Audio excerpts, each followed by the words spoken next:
آج سکروٹنی تھی میرے پیپرز کی NA-48 کے حوالے سے، وہ الحمدللہ وہ کلیئر ہو گئے ہیں۔ تو ایک تو یہ مرحلہ ہمارا ٹو سم ایکسٹینٹ مکمل ہوا، لیکن آج ہمارے لیے، قوم کے لیے، عوام کے لیے، پاکستانیوں کے لیے خوشی کا دن اس لحاظ سے ضرور ہے کہ وہ بلے کا نشان جو PTI سب سے بڑی مقبول پارٹی ہے، جس کے ساتھ آج بھی 80% 90% عوام کھڑی ہوئی ہے، اس کو محلاتی سازشوں کے ذریعے سیاسی بونوں کو واک اوور دینے کے لیے اور سیاسی اشرافیہ کو ایک لحاظ سے بینیفٹ کرنے کے لیے الیکشن کمیشن نے جو سازش کی تھی، جو سازشی کرداروں کے ساتھ مل کے PTI کو ڈسمنٹل کرنے کی کوشش کی تھی، وہ ناکام ہوئی۔ ہم پشاور ہائی کورٹ کا شکریہ بھی ادا کرتے ہیں۔ ہم سمجھتے ہیں کہ ابھی رول آف لا کی کچھ نہ کچھ رمق باقی ہے، لیکن اس کے ساتھ ساتھ جو پچھلے 5 دن جس طرح نامینیشن پیپرز کی چھینا چھپٹی رہی، یہ بدترین مثال قائم کی ہے پوری دنیا میں کہ ایسا جمہوریت کا تماشا، ایسی آئین اور قانون کی پامالی ہم نے ماضی میں نہیں دیکھی، نہ صرف 76 سال پاکستان میں، نہ مارشل لاء کے زمانے میں، شاید یہ کشمیر میں بھی نہ ہوا ہو ایسا جو ہم نے پاکستان میں دیکھا اور خصوصاً پنجاب میں دیکھا۔ اور وہاں کے IG ابھی بھی بڑا جوان ہیں جن کے نیچے یہ سارا کچھ ہوتا رہا، اور وہ DC جو DRO بنائے گئے ہیں، وہ ریٹرننگ آفیسرز جو ریٹرننگ آفیسرز تو بنائے گئے ہیں، لیکن ان کے احکامات سے ابھی بھی 3 MPO کے آرڈرز ہو رہے ہیں۔ اور آپ نے دیکھا کہ جب سائفر کیس میں ضمانت ہو جاتی ہے شاہ محمود قریشی اور عمران خان کی، تو دوسرے کل ان کو رہائی ملنی تھی شاہ محمود قریشی کو، لیکن پنڈی نے، راول پنڈی کے DC نے 3 MPO کے تحت ان کو 15 دن کے لیے مزید نظر بند کر دیا۔ یہ بہت غلط بات ہے،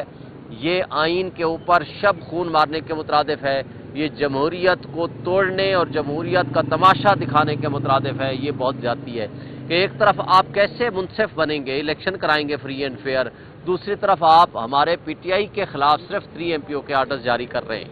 پھر آپ نے دیکھا سائفر کیس میں جو سپریم کورٹ نے آرڈر کیا، دیکھیں کل ہماری عمران خان صاحب سے ملاقات بھی کی، 2-3 باتیں انہوں نے بڑی اہم بات کی کہ ان کا بھی ایک سوال تھا، یہ بتائیں کہ کیا رجیم چینج آپریشن جو ہوا وہ بھی انٹرونشن بائی دی USA کے کہنے پہ، وہ سائفر اٹ سیلف کیا ہے؟ وہ سائفر ایک چارج شیٹ ہے ان لوگوں کے خلاف جنہوں نے عدم اعتماد جمع کرایا اور اس کو پاس کرایا۔ تو جب یعنی سازش کامیاب ہو گئی اور جس نے وکٹم تھا عمران خان، جس نے صرف یہ کہا کہ یہ سازش تھی یا یہ مداخلت تھی، اس کو تو آپ نے مجرم بنا دیا، یعنی لیکن جنہوں نے سازش کی، جنہوں نے سائفر بھیجا یا جن کے نام بھیجا اور جنہوں نے اس کے اندر امپلیمنٹ کیا، وہ کیسے مجرم نہیں ہیں؟ ان کو مدعی بنا دیا۔ یہ قابل افسوس بات ہے۔ اور پھر اس کے ساتھ ساتھ آپ یہ دیکھیں، ایک چلتی ہوئی حکومت جس میں 6.2% GDP ہو، جس کی اس کو اٹھا کر کے آپ نے بند کر دیا، اٹھا کر کے آپ نے سائیڈ لائن پھینک دیا اور آپ نے ملک کو ڈیفالٹ کے قریب پہنچا دیا۔ اور وہ جو 16 مہینے 18 مہینے جس طرح کے جوکرز یہاں آئے تھے اور 87 ان کے وزیر و مشیر تھے جنہوں نے اس ملک کو لوٹا اور آتے ساتھ ہی 1100 ارب روپے کے اپنے کرپشن کے کیسز ختم کرائے، وہ تو ہو گئے جناب پاک صاف۔ اور آج ایک ہی پارٹی جس کے ساتھ آج پورے پاکستان کی عوام کھڑی ہے، اس کو ڈسمنٹل کرنے، اس کو کرش کرنے اور اس کو سائیڈ لائن کرنے کی کوششیں ہو رہی ہیں۔ اور یہ جو ہفتہ جاری ہے، 5 دن وہ جو چھینا چھپٹی رہی اور پچھلے 2 دن سے ویریفیکیشن کے چکر میں، اسکروٹنی کے چکر میں ہمارے پروپوزر اور سیکنڈرز کو اٹھایا جا رہا ہے پورے پنجاب میں، یہ انتہائی غلط بات ہے، افسوسناک ہے۔ الیکشن کمیشن کو ہم نے بارہا درخواستیں دی ہیں، الیکشن کمیشن نے اپنے آنکھ اور کان بند کر رکھے ہیں، ان کو ہمارے انٹر پارٹی الیکشن میں تو خرابیاں نظر آ رہی ہیں، لیکن ان کو اپنے الیکشن میں جو حق کے حکمرانی دینے کی بات ہے، جو آئینی اور قانونی طور پر جن کی پابندی ہے کہ وہ فری اینڈ فیئر الیکشن کرائیں، ان کی طرف ان کی توجہ نہیں ہے، بلکہ وہ عمران خان کے خلاف توہین الیکشن کمیشن کے لیے جیلوں میں بیٹھے ہوتے ہیں۔ تو انہوں نے کیا انصاف کرنا ہے؟ اور اگر ہم تنقید کریں تو ان کے مطابق ہم توہین کے مرتکب ہیں، اور اگر ہم تنقید نہ کریں تو جو کچھ وہ کر رہے ہیں، زیادتیاں اور جمہوریت کو ڈیریل کر رہے ہیں، وہ آئین کی پامالی کر رہے ہیں اور ان کو پوچھنے والا کوئی نہیں۔ اس حوالے سے ہم نے کل